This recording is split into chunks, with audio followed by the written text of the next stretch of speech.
Welcome back to Crawford-Clark Close-Up, and welcome to the first in a number of reviews that will herald the return of Ian Fleming's James Bond 007, starring Daniel Craig for a fifth time in 2020. In this series, we'll be reviewing every single film in the series, from the official releases Dr. No up to the as-yet untitled Bond 25 on release next year, with our thoughts on the unofficial releases in the series too: Casino Royale from 1954 and 1967, and Sean Connery's return in the often maligned Never Say Never Again. We'll also be showcasing the best villains, girls and music from the series, and you'll also get to see my interview with Bond podcast James Bond Radio over the coming months on the channel.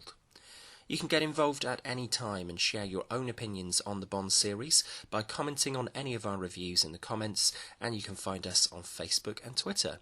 You can also email us with suggestions for future reviews to crawfordclarkcloseup@gmail.com. Our initial review in our James Bond retrospective takes us back to 2012, the 50th anniversary of the series, with the finishing touches being added to Sam Mendes' Skyfall, the 23rd official film in the series, and Bond meeting the Queen before parachuting into the 2012 Olympics opening ceremony. Fans were ready for more celebrations, and director Stephen Riley's documentary looking into the success and longevity of the James Bond films, Everything or Nothing, proved to be the perfect concoction. Released in select cinemas on the 50th anniversary of Dr. No's release, October the 5th, 2012, the documentary opens with Daniel Craig's voiceover as the current incumbent of the iconic character over a dramatisation of a man dressed as Bond, discussing the 50-year legacy of the character. Though scripted, Craig is clearly enthused, describing how the series is unique within movie making, and how, without the series and its filmmakers constantly trying to evolve and move with the times over the last half-century, the series would have probably died away. Yet, here we are, even on this channel, 57 years after Dr. No got its premiere, still discussing the highs and lows of the series and its incredible durability. Stephen Riley conducts his documentary like a Bond film all its own, with a pre-title sequence with Daniel Craig, followed by a brilliantly edited multiple gun barrel featuring all 6 official James Bonds to date, before we move into the first chapter of the story, focusing on Fleming's background and how he was looking to write the spy story to end all spy stories, to take his mind off the agony of getting married and losing his bachelor status. Fleming would type 2,000 words a day on a golden typewriter at his exotic home Goldeneye in Jamaica, and wouldn't give up, even if he became lost with the story he was trying to tell. Casino Royale, first published in 1952, 10 years before Bond would become cinematic, is described by Fleming biographers as an autobiography of a dream. Fleming put himself, his fantasies and all the excess of Bond's lifestyle into his protagonist, and simply took the bland name for his protagonist from the author of one of his Bibles in Jamaica, James Bond's Birds of the West Indies. In his excitement to see adaptations of his novels, Fleming mortgaged off the rights to Casino Royale to an American production company who would produce the 1954 hour-long TV special. Barry Nelson would become Card-Sense Jimmy Bond, and Fleming was disgusted with the way the Americans had butchered his first novel.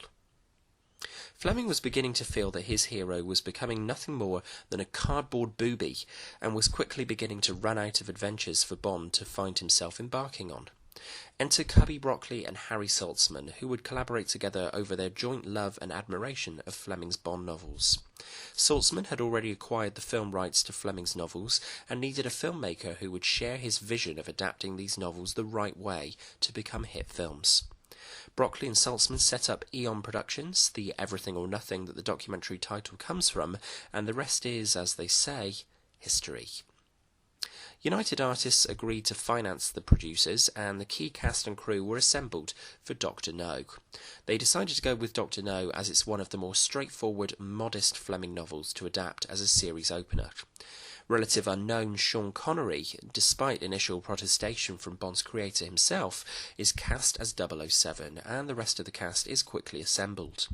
Movie history is made with Bond's casino introduction into the film, with Honey Rider emerging from the waves, and with Maurice Binder's ingenious gun barrel motif that would go on to open each film over the following 40 years.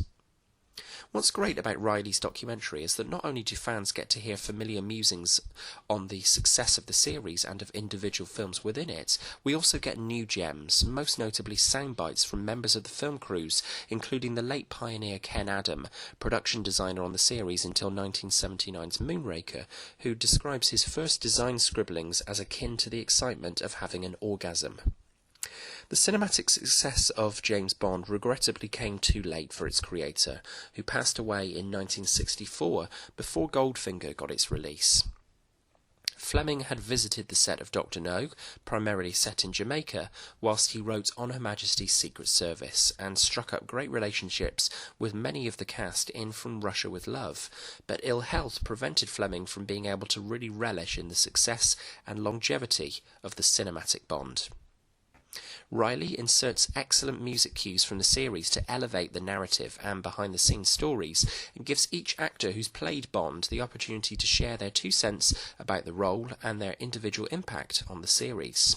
From Brosnan laughing hysterically at just how ridiculous and outlandish his Bond of the 90s and the new millennium became in subsequent films after his fairly grounded debut in GoldenEye, to George Lazenby telling his stories of blagging the role after Connery's initial departure, despite having no prior acting experience, to the late Sir Roger Moore revelling in his 12 years in the role, and Timothy Dalton remarking that the further out on a limb you go, the more exciting it is for audiences, discussing his more realistic approach to Fleming's blunt instruments.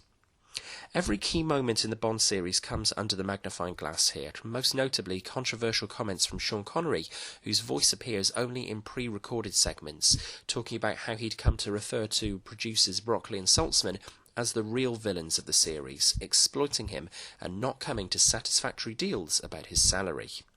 The most touching moment in the documentary, however, comes in Barbara Broccoli's recollection that years later, when her father Cubby had fallen very ill, Connery had spoken to Cubby and confessed that he loved him and they'd made something unique together. For a Bond fan as great as this reviewer, revelations like this are what elevate this documentary above a simple greatest hits package and glorification of the James Bond series. For every success, The Spy Who Loved Me, GoldenEye, Thunderball, Casino Royale, the producers admit there were missteps along the way. Die Another Day, The Man with the Golden Gun, A View to a Kill.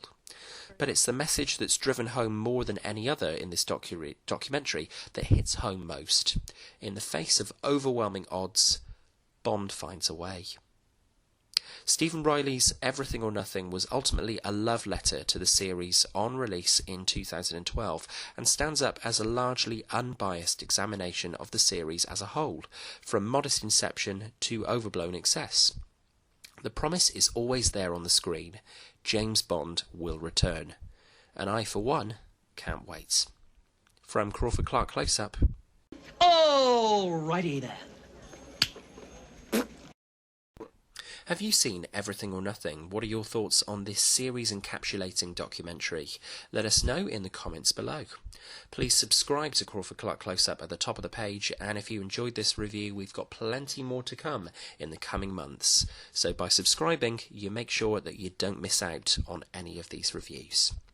James Bond will return in our review of the first official entry in the series, Dr. No. For now, thanks for watching. And until next time, that's a wrap.